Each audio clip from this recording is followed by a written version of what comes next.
We are live now. Welcome to the Eternal Quest, the weekend conversation, Miss Paki Gauba, uh, is in literary partnership with American Corner Ahmedabad and Ahmedabad Book Club.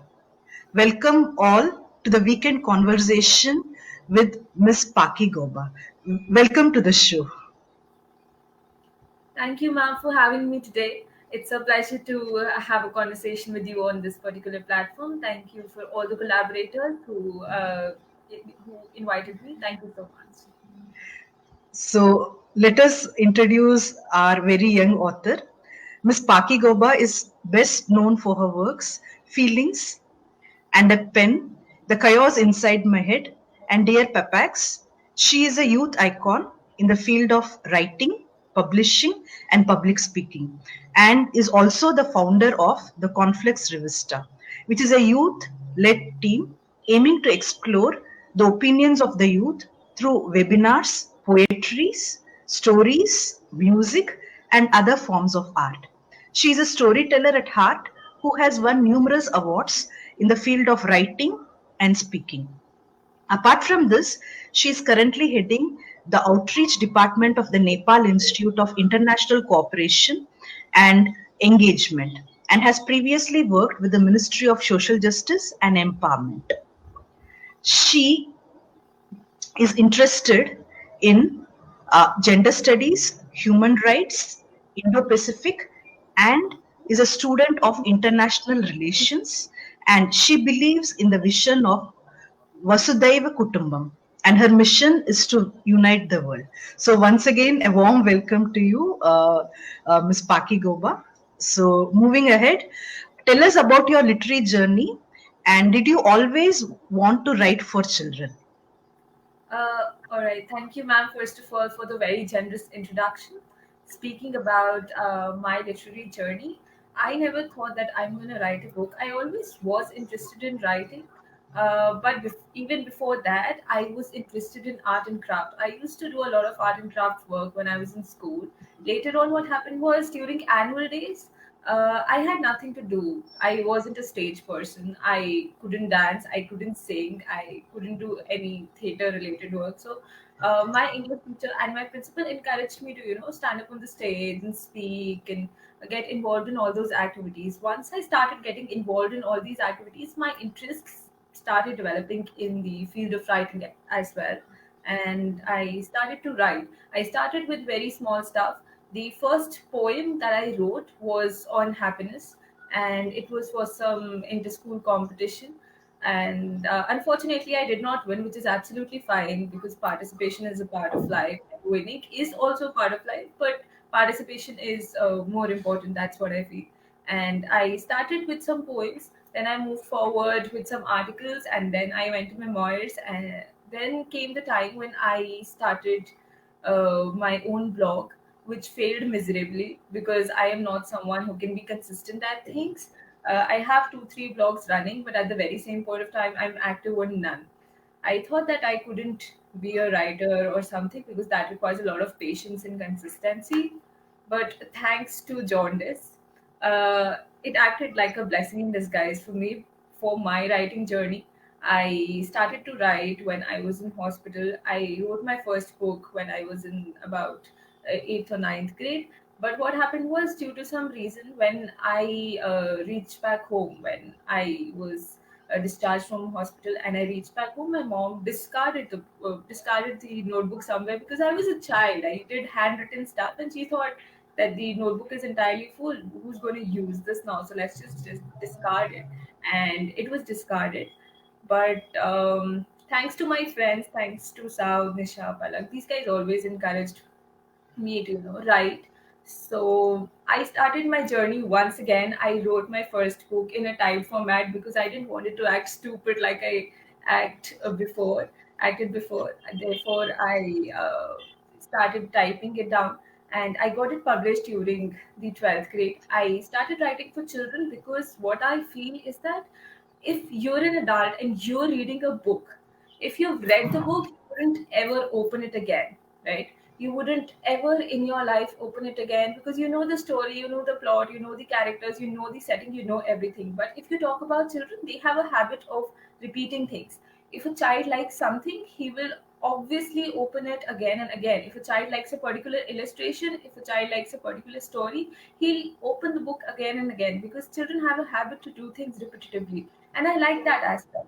The smile on the child's face is something that means is something that means a lot to me, right? And I got it published in 12th grade, and it was sold immensely, to be very honest. And I generated a lot of people who became my fans. Unfortunately, I couldn't really get in touch with all of them for the very obvious reasons, but I wish I could do that as well. And it was a very, very thrilling journey. It was a roller coaster ride. There were times when I thought that I should edit this book, but then I thought that I shouldn't edit this book. But obviously, I did edit it for a while. And talking about my second book, which is Dear Papax, I have it right next to me right now. So this is Dear Papax. Papax is not a word from a dictionary or something. So it particularly means Papa, right? You call your dad Papa, Poppy, or whatsoever. But I call my dad Papax. Even if you see my phone, his number is saved from this particular name. And in this book, I have gone completely old school. I'm a completely old school person. I love letters, and this is just an example of me going old school. It is a compilation of letters from a daughter's perspective to her dad. She's trying to explore herself, and she's trying to, witness the harsh realities of life alone without her dad. And she's feeling alone sometimes, but at the end of the book, she realizes that, world isn't so cruel, and what you always think isn't always the right thing. What you always see is not always the right thing. So this is all about these two books, and in future as well, I aim to come up with a lot more books and a lot more articles, in fact. And we're also, at the Conflux Revista, we are making people come and start and we're telling them how they can start writing. So this is what we're actually doing at the Conflux Revista. And you asked me that, am I going to write for children again? So yes, I am going to write for children again. I do not plan for writing for adults. Great, great. So, as we know that COVID-19 has exposed children to technology in a very different way, how do you think a parent can make the child use technology to make their child start reading? So, what is your opinion regarding this? Okay. So one thing that I have seen is that children often do things that parents do, right? So if a parent sits next to the child and opens the phone and starts to read a Kindle, or something, even some article on Times of India, Hindustan Times, or whatever, the child will automatically peep in, and he would see that the mother or the father is reading. So the child will obviously generate a habit of reading. The child would think that this is what my mom and dad are doing. This is what I also would like to want. This is what even I would want to do. So this is how the child can actually develop a habit of reading using technology. Secondly, all the schools and all the colleges have obviously put in their educational material on these online platforms. Google Classroom is used, Google Drive is used, and we're using Microsoft Teams, etc. So, the parent can obviously make the child go through a lot of videos. A lot of educational videos are available on these sites, and all these sites can be used for that particular purpose. And secondly, what happens is that when a child is playing, right, that is a very important time, obviously, but then you can not always let the child play. If a child is watching television, he's watching cartoons, you cannot always let him watch Doraemon or Noddy or Peppa Pig or whatsoever. Tell the child that, this is what you should actually watch. Make a timetable, make a proper timetable, which includes these educational videos, because these educational videos also act like television itself. So you can sometimes even, fool your child for that particular purpose, I feel. Yes. So, that was an interesting and a different concept altogether. Okay. So, in the book that is Dear Papax, the last page has the illustration with the tagline Happy Family. So, how much do you think is a family structure, and the rules of the family are important in the life of a child. And what do you think is the right number of rules for a child? That's a very good question. Thank you for the question, ma'am. If you talk about family structure, I think it affects the child immensely. For example, I live in a nuclear family myself. I've just got my mom and dad, and I'm not adjusting at all. At all means at all, because even right now, if my mom takes my name, I would definitely say, please, please, please do not talk to me. So you develop habits that you shouldn't. You cannot be cooperative enough if you do not live in a joint family. This is what I feel, because this is what I'm going through. And even if you have very adjusting parents, you have very pampering parents, what you do is you try to just overestimate yourself. You do not understand yourself properly. You are just watching people who are having joint families and playing with their friends and cousins, and you sometimes feel bad about it, right? And therefore, I think that family structure plays a very important role. If you talk about the nuclear family and a joint family, then the family structure also comes in about the routines, right? For example, if there's a rule that all of us are going to have dinner at 9 p.m. in the 9 p.m. at night, right? So all of people should be there on the table at 9 p.m. Otherwise, what happens is that if the child is there and the parents are not, the child thinks that commitment is nothing. There is nothing called punctuality. There is nothing called, nothing called being there for someone, right? Nothing called love, nothing called being special, because that was the time that was decided to have food, right? And when that does not happen, that acts as a disappointment. The child does not learn how to be punctual, which is very wrong. So all of these things should also be kept in mind. And if you talk about the number of rules, there are no right number of rules. If I say 10 rules would be enough for a child, no, I don't think that. My mom keeps me under a curfew after 10 p.m. So that's her choice. That's according to the understanding of the child and the parent. This is what I feel. As many rules as a child can bear with, you can create as many as rules. And second of all, you need to know what sort of a child you have. Do you have a naughty child, or do you have a very simple, intelligent, and you know, shy child? So according to that, I think the rules should be Right determined. for And the yeah, and there are no right or wrong number of rules. It is absolutely based on the understanding. Yeah. So, what are the various themes that are portrayed in your book? Various things that are portrayed in my book. I wouldn't talk about my first book right now, but I'll definitely talk about my second book. It's Dear Papax. Usually, what do children do is that they try to develop a place wherein the world to a child is portrayed like that it is full of unicorns and rainbows. But I am very different from that aspect. What do I do is I try to put forward the reality of this particular world in a very subtle way in front of a child. I do not develop that sort of a world which doesn't even exist, because what happens is that when you grow older, you wouldn't be able to face failures, you wouldn't be able to face rejection, which is a very wrong thing. And I absolutely understand that aspect. Therefore, what I try to do is I try to portray a very subtle reality in front of the child, so that the child is slowly being prepared for the future. And if you talk about what is being portrayed in the book, so there's this girl who's acting as a protagonist, and she's continuously writing letters to her dad, who she is away right now. It's a physical distance, but slowly it is also becoming an emotional distance.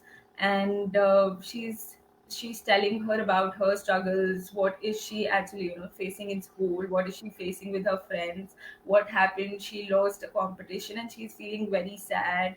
And there are some admission procedures that are needed to be complete, and they're all pending. She's missing her dad immensely, and that is all the book is all about. She's just not to try her. She's not able to put herself in her dad's shoes to understand what is he actually doing, where is he right now.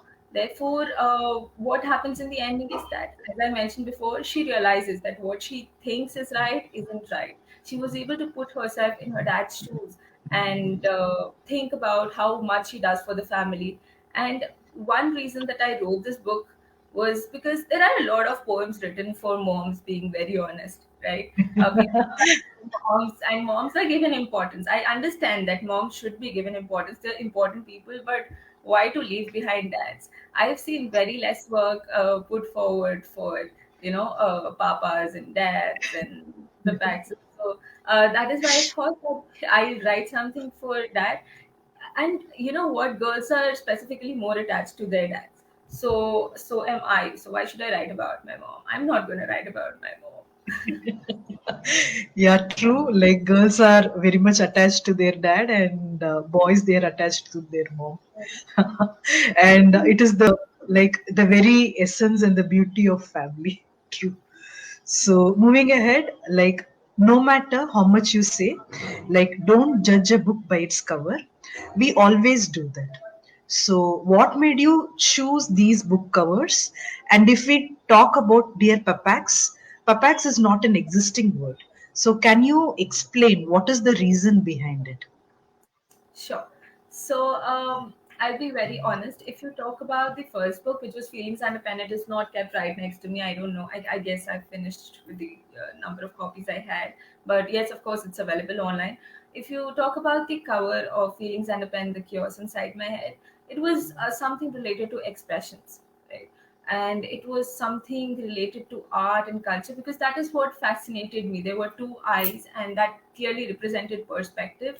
How does the protagonist see the world, right? And there were a lot of colors in the book, so that is why I decided on that book cover, because I love colors, I was into art, and I that was something based on perspective, right? And if you talk about this particular book cover, so this book, since it is meant for children, I asked the publisher to create something with short hair, because I had short hair back then, and I could relate to that better, right? And second of all, if you see, the girl is looking up in this particular flower, and the flower is also looking at her somehow.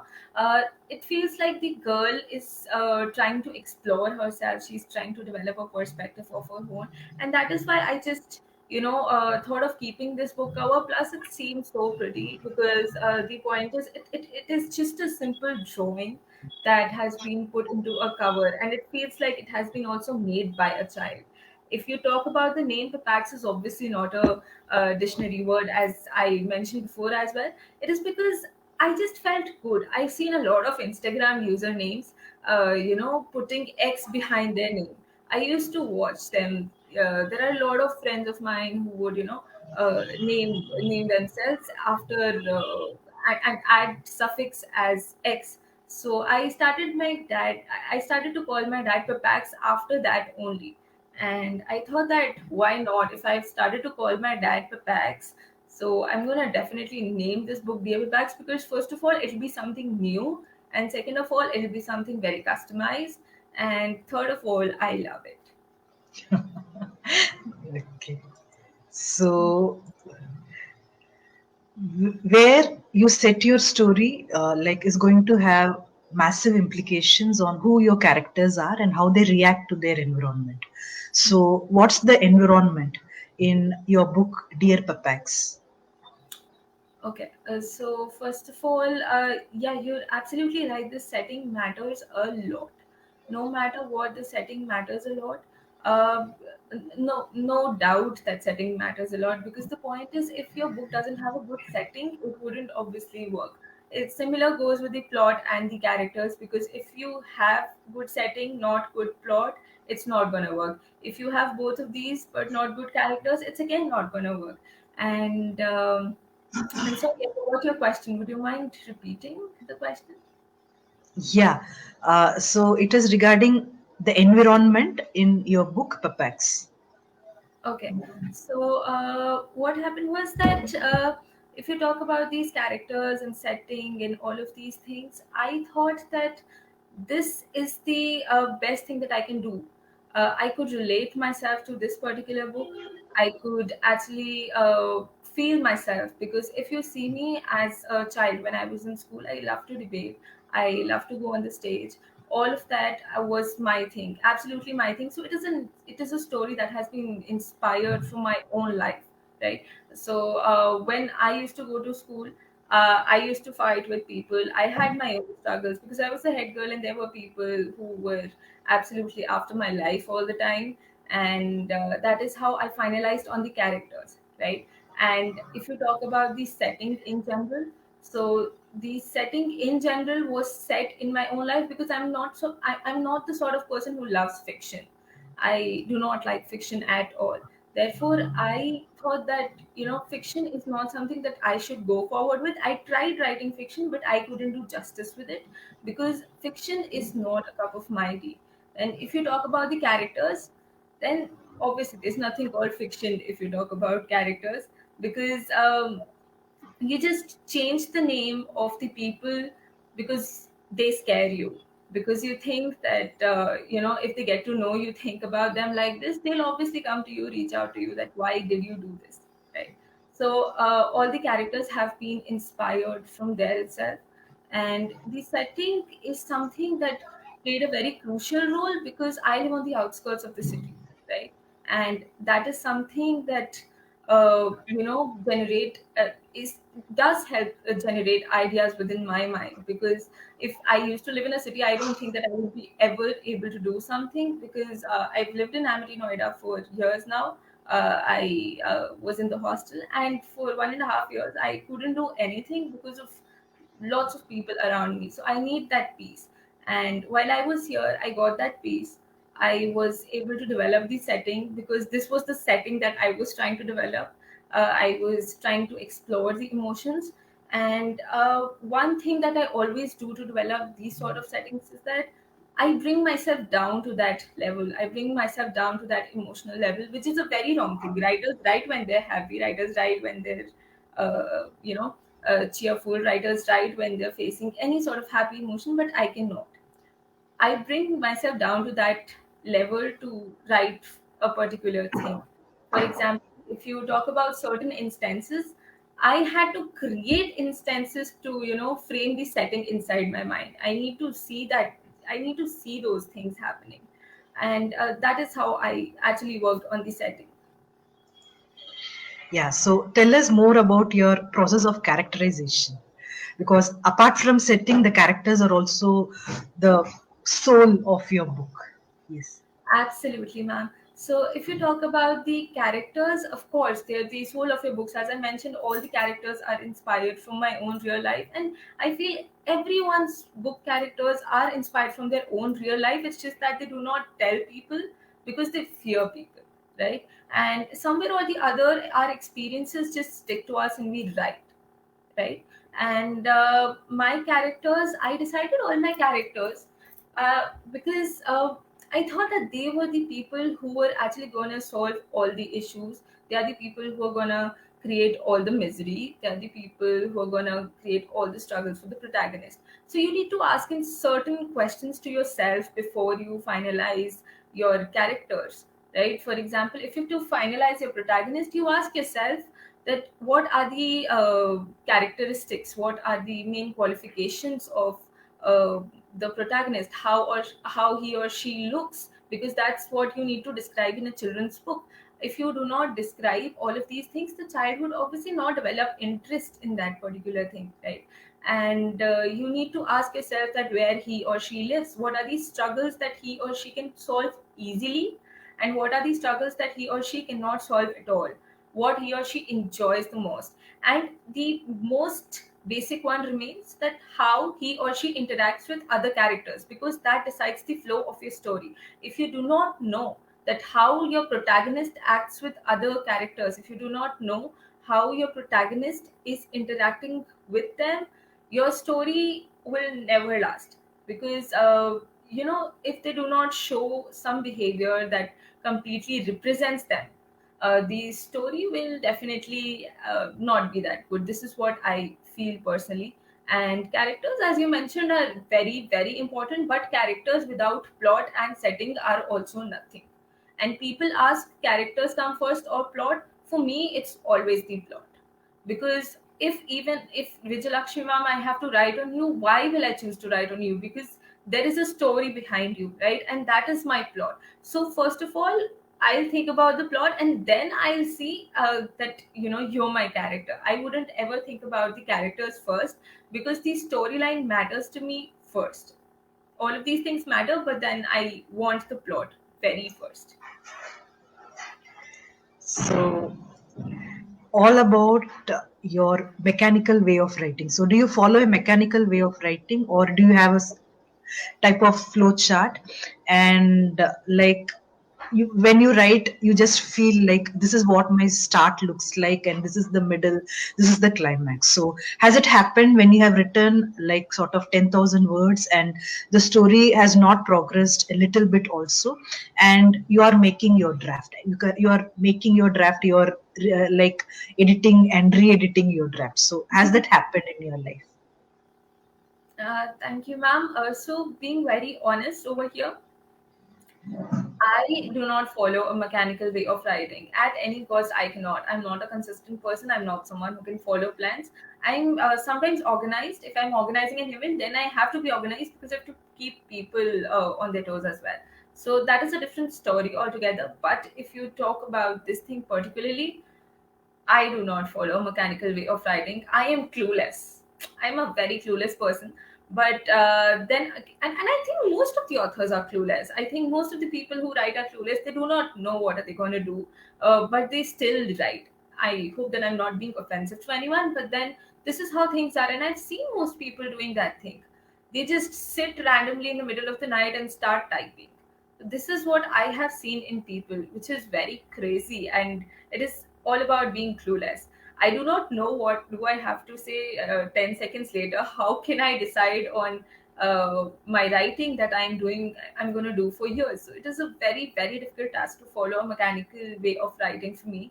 But then again, when the plot comes mind in my mind, what do is I do write down certain pointers, certain instances uh, that are the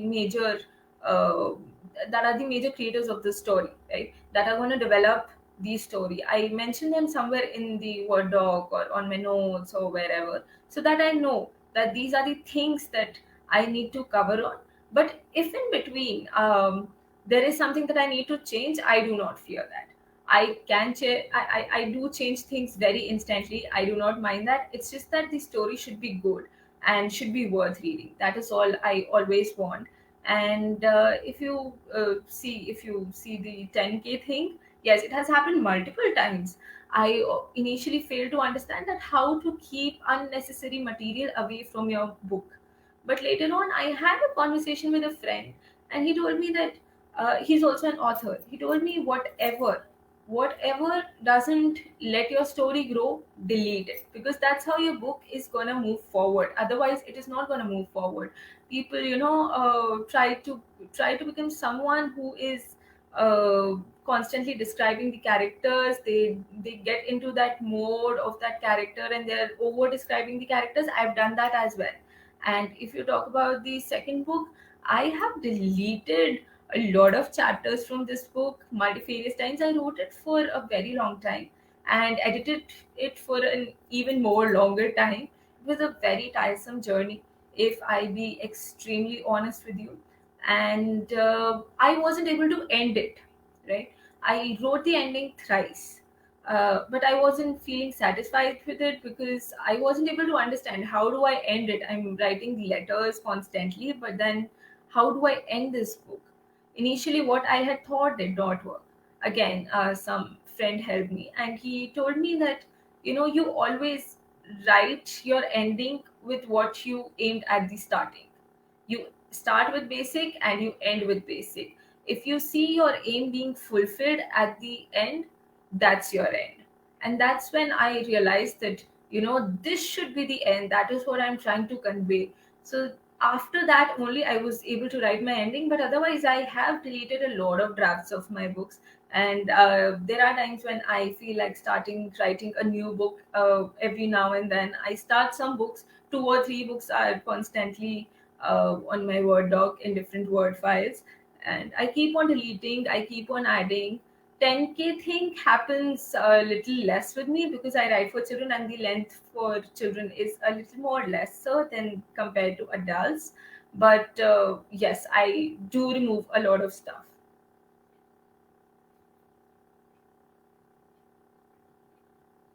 Is there any right way to write a children's book, or is everything born out of chaos? No, there's no right way to write children's books. If you talk about James Patterson, he's the author of Middle School Get Me Out of Here. Then you talk about Jeff Kinney. Uh, Jeff Kinney is the author of this book, The Diary of a Wimpy Kid. Right? All of these books have a specific way of writing. They're very simple, first of all. Right. Second of all, they do not include words that are not accepted. If I use words like F, right? I'm not saying the complete word over here because obviously this is a public platform. If I use words like F and if I use words like bullshit and shit, the parent wouldn't want the child to read that book because the child isn't gaining good moral values from that book. The parent obviously wants the child to get something good out of the book. And even if not something good, the parent at least wants the child to read that book and enjoy that, right? That is why that's the first thing you should keep in mind. And second thing, there's this book called Miss Clute is a Hoot. In that book, there's this phrase called the history in the history, excuse me, in the history of this world, right? And it has been repeated approximately 104 times, and it's a 64-page book. It sometimes gets irritated when I sit to read that book, but at the very same point of time, it is very interesting for children. It is very interesting for young children because the book is saying something. The book is trying to develop a feeling of remembrance in the child's mind. What happens is that if the child reads that phrase 108 times, 128 times, 104 times in that 64-page book, he has learned a new phrase. So there are certain phrases and words constantly being repeated in a children's book. While in an adult's book, what happens is that you avoid writing the similar word again. You try to find synonyms and you use antonyms for opposites and all of that things, right? But in children's book, you do not have to do that. So there you play safe. And there's no right or wrong way to write a children's book. Of course, it's obviously up to you. How do you wish to write it? But then most of them begin with, "Hi, I am this, and I am these many years old. I live in a joint family," and blah blah blah. They usually do not, start in a kiosk. But then again, authors do start them in a kiosk sometimes. It completely depends on the author. I would say there's no right or wrong thing unless you can do justice to the thing, because doing justice is a very big thing. I cannot ever write in Hindi. I cannot ever go on the stage and speak in Hindi. I can be bilingual. That is completely fine with me. But at the very same point of time, I just cannot write in Hindi. I cannot do justice to it. So it's a similar thing that I'm trying to convey over here. So, what are your future plans? Do you want to write for adults or only for children? No, I do not plan to write for adults at any point of time. I can write what I feel about, but then again, it'll be very personalized to me. And you know what, ma'am? I've been asked about this question multifarious times, and I don't know why adults are not asked this question that why don't you write for children? Why are always children's writers asked that why do you write for adults? It is not something that is bad, I think. And I'm not saying that you said that it's something bad, but at the very initial stage, a lot of people told me you should write for adults. You should write for adults. Adults read more. No, it's okay because if an adult knows the beginning and the ending, he or she might not even read the middle part. If you know the ending of Mirzapur's next season, why would you watch Mirzapur? This is how it is. But if a child knows an ending and the start, if the child has even read the book three times or four times, the child is definitely going to open these books and read. Plus, I like to act as an inspiration. I like to act as an influencer or whatever you call it. So I would definitely like to take that path forward with myself instead of writing for adults, because I know that what do adults do is that, for example, right now I'm 20, right, and you are somewhere in your 30s. Let's just imagine, right, that this is just an example. So if I write a book and it's something related to life or whatever, you would definitely think, what is this 20-year-old going to teach me about life? She's just 20 and I'm 34. Why do I even buy her book? That is what a normal thing comes inside our mind. The same is the thing with life coaches, um, there are a lot of life coaches on Instagram and Facebook and everywhere. If you're 20, if you're 19, you know absolutely nothing about life. Unless you're certified, there's no point of being a life coach. Therefore, I don't plan to write for adults in future. As of now, I do not. But then again, if I'm in my 30s and I plan to do something, I don't know. Because as I mentioned, I'm clueless about everything. So I do not say that I am not going to write about adults at all, never, because I don't know if I'm going to do that. But I do not plan it right now in the coming 3-4 years. Well said. So finally, like any piece of advice that you would give to budding writers, young writers, and the audience out there who want to become writers? Yes, ma'am, definitely. There are a lot of things that a person can keep in mind when he or she is starting to write. But the very first thing is the willingness to write. If you do not will to write, you wouldn't ever be able to write. If you think that you cannot write, you definitely cannot write. You got to believe in yourself. Start writing. Do not want to be satisfied with your piece in the very first go. Just write. Do not focus on the editing, because editing comes in the later part of your writing, and editing is something that takes a lot more time than it should, and it's obviously going to screw your mind for a while, but then editing is important. So therefore, focus on the writing. Do not edit it on the go. If you're writing a piece, edit it 10 days later, because you'll get to know what did you write, and you will be able to think in the light of improving. Because what we do is, if we write today, if I write today, I'll think that this is the best piece that I've written. This is this, and it will not be improved later on. So edit what you've written 10 days after you've written. Second of all, do not compare your piece to someone's 10,000th piece, or someone's 100th. For example, if you talk about me writing, I haven't written as many pieces as Aranya Johar has written, possibly, right? So I shouldn't compare myself to her, and this is what actually helps. And you should also not compare yourselves to other at any point of hour, because you're different, your writing style is different. Do not try to change your writing style because of someone else. Because you like someone's writing style, do not change your writing style because they have that particular writing style. Ultimately, it's your work. It's something that matters to you. Do not change it for anyone. This is what I personally think.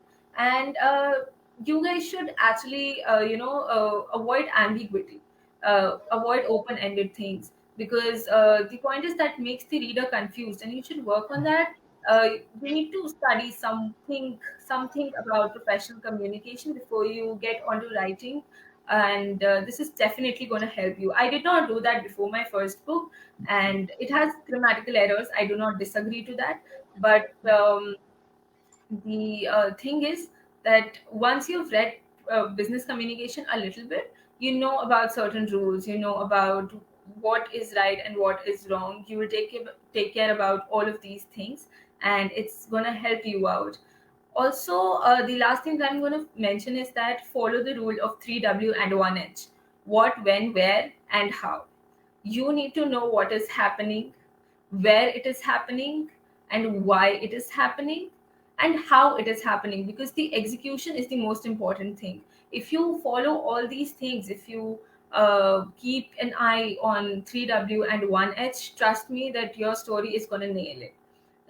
Is going to be nailing it, because that's how it goes. If your story has certain loopholes, it's not going to work out. So you need to work on these loopholes by using 3W and 1H. It's definitely going to help you out. So that was Miss Paki Goba, a very young author, speaking out her mind and about her literary journey, her journey of faith, success, and of hope. Thank you very much, Miss Paki Goba. We are so pleased to have you in our show. Thank you so much, ma'am. It was my pleasure to be over here. Thank you so much. Looking forward to be here once again. Thank you, ma'am. Yeah, yeah, thank you.